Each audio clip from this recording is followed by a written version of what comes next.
Speaker, honourable senators, I rise today to speak as the critic of Bill C-244, an act to amend the Copyright Act, diagnosis, maintenance and repair. Bill C-244 is a short but significant piece of legislation as a response to a rapidly evolving digital landscape where the intersection of technology, consumer rights and environmental consciousness has become increasingly prominent, and we need to get it right. The genesis of Bill C-244 can be traced back to the early 2000s when the right to repair movement began to emerge.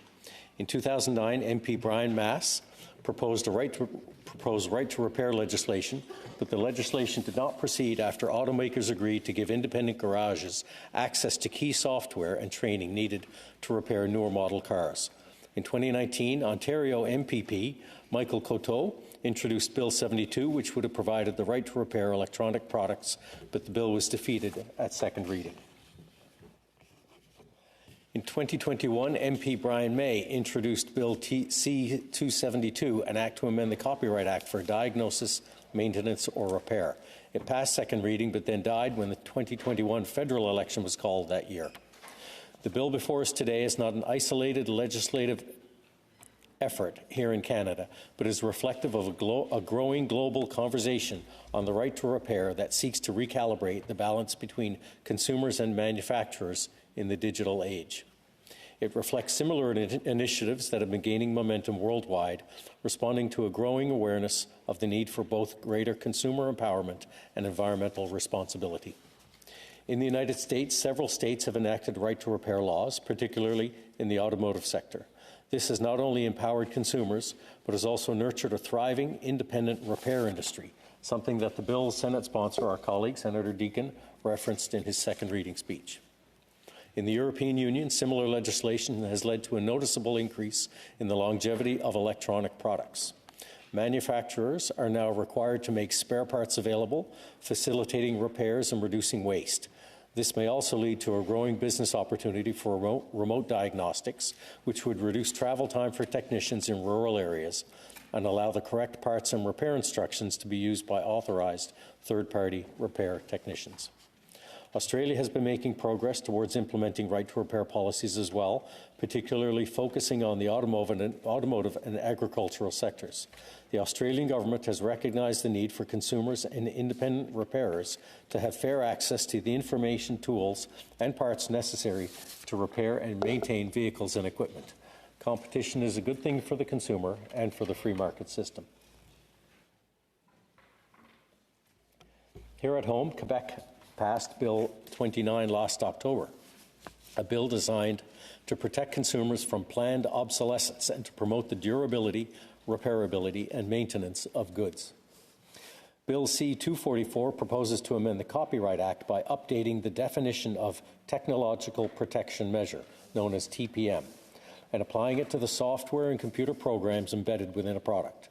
It would allow the circumvention of a TPM for the purpose of diagnosis, maintenance, and repair.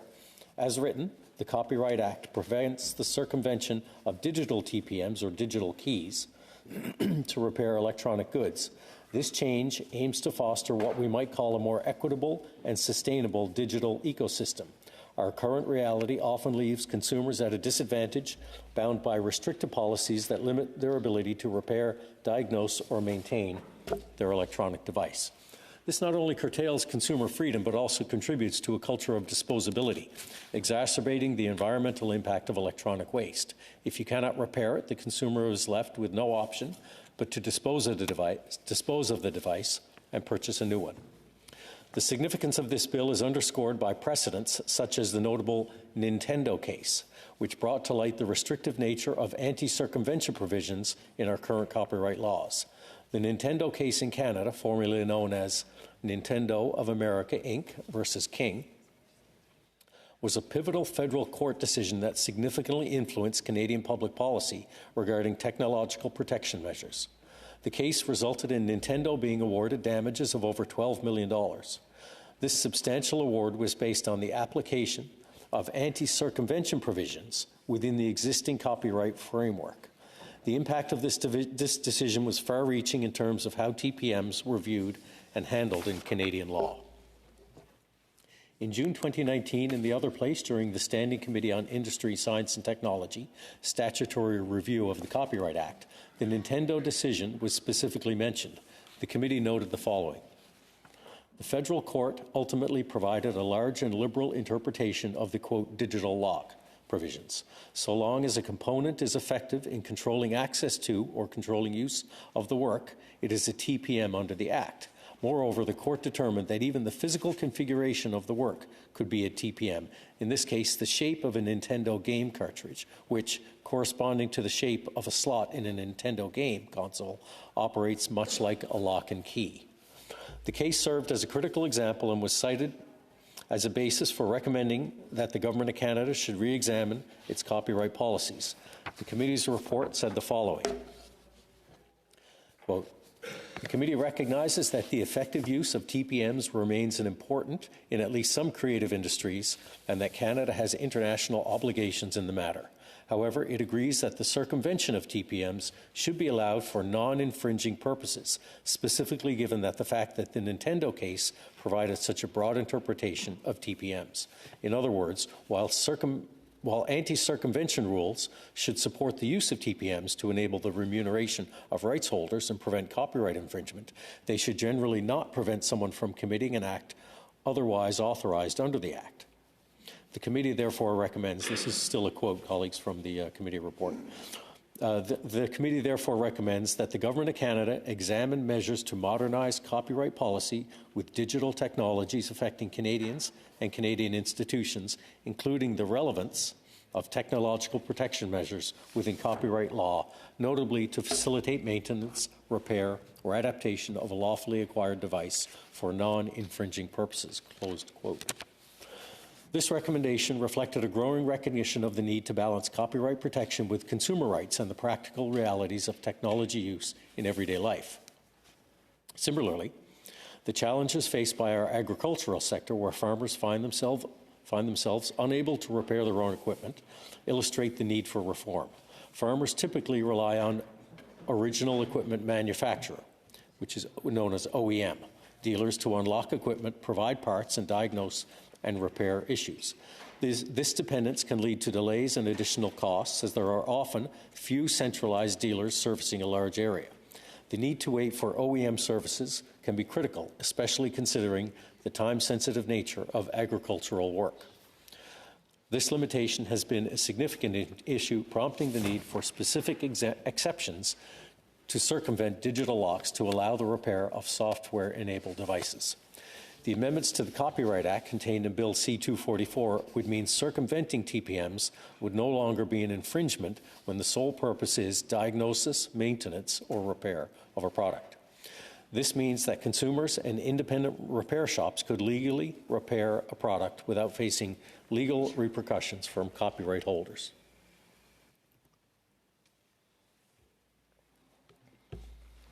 As the critic of Bill C-244, I support the bill in principle, but hope the questions and concerns that its opponents have raised are examined closely at committee. They were not addressed in the other place, and they do warrant a closer look.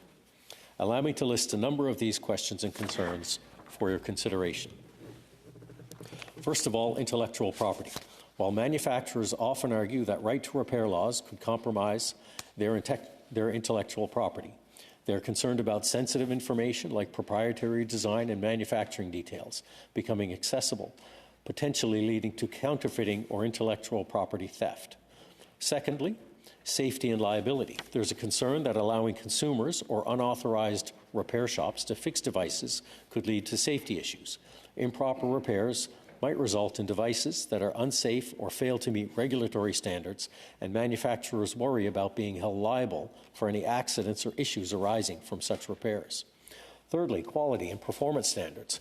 Manufacturers claim that repairs done by unauthorized persons might not meet the quality and performance standards set by the original equipment manufacturer.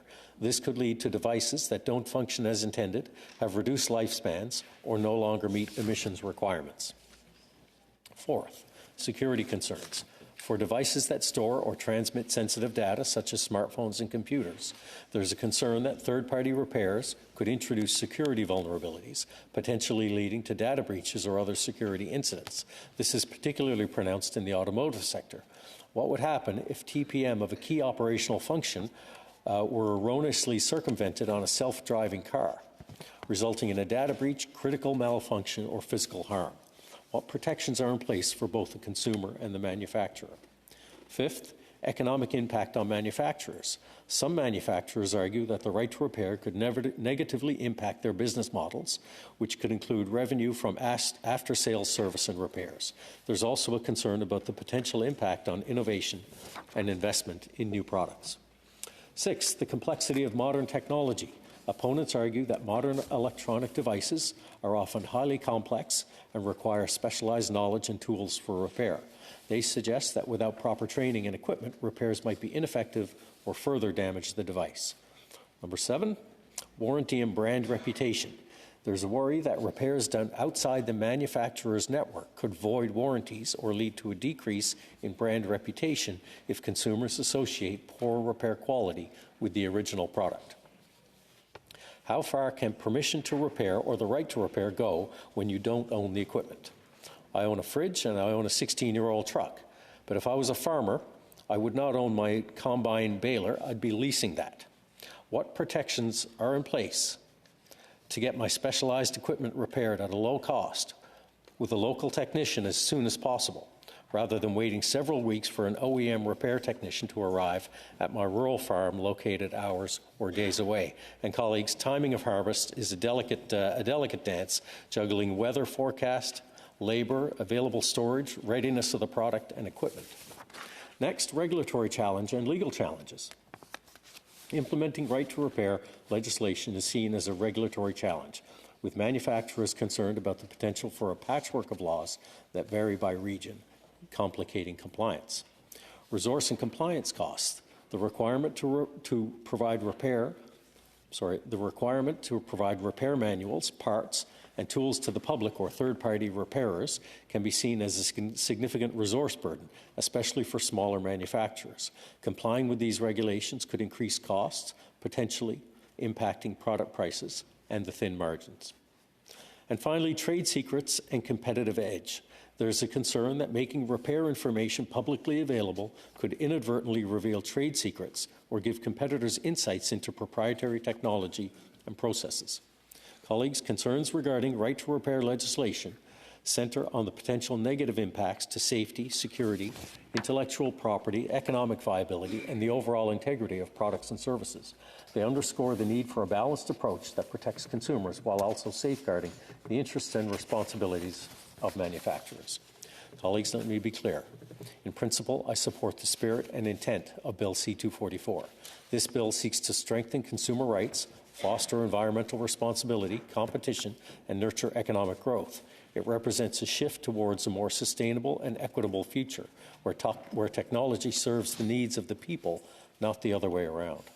However, it's imperative that it be considered carefully with a view to identifying and addressing the concerns which have been raised regarding its implementation.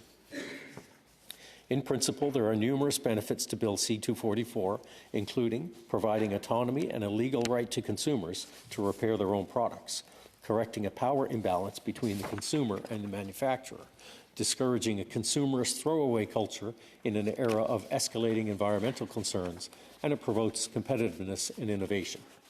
It seeks to shift the power from the manufacturers to the consumers, ensuring that individuals have the freedom and flexibility to fix their own property.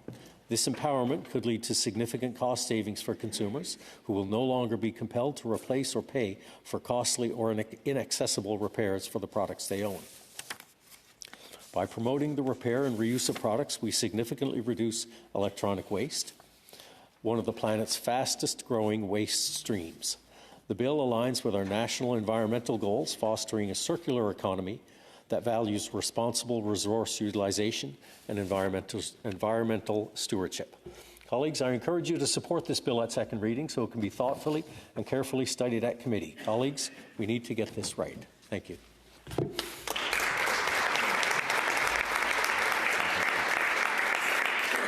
Senator Deakin, you have a question.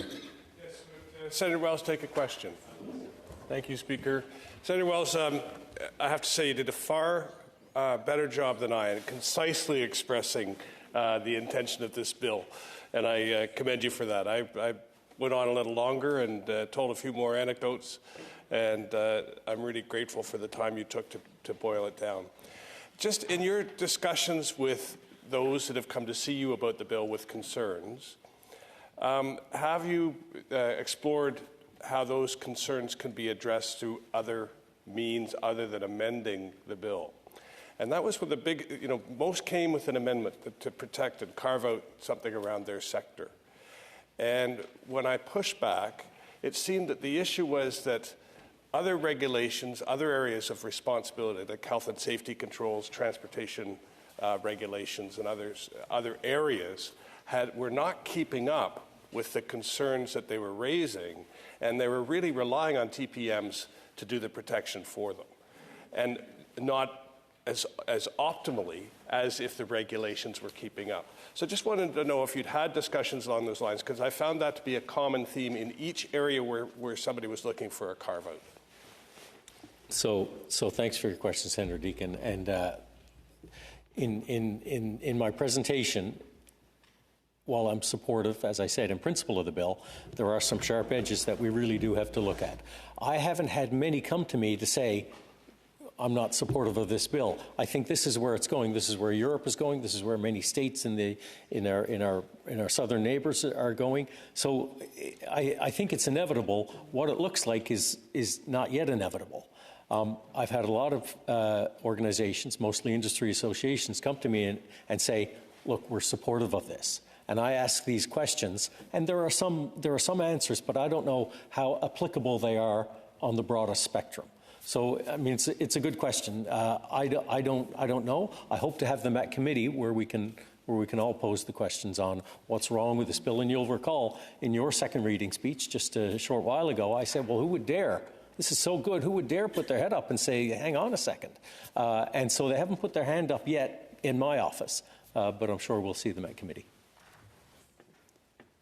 Senator Deakin? Thank you. Yes, I agree, and I'm really glad just to have this quick conversation and your highlighting of these concerns so that they can be explored in committee and come back to the chamber with some really good thoughts. So thank you, Senator Wells. That question, I agree with you.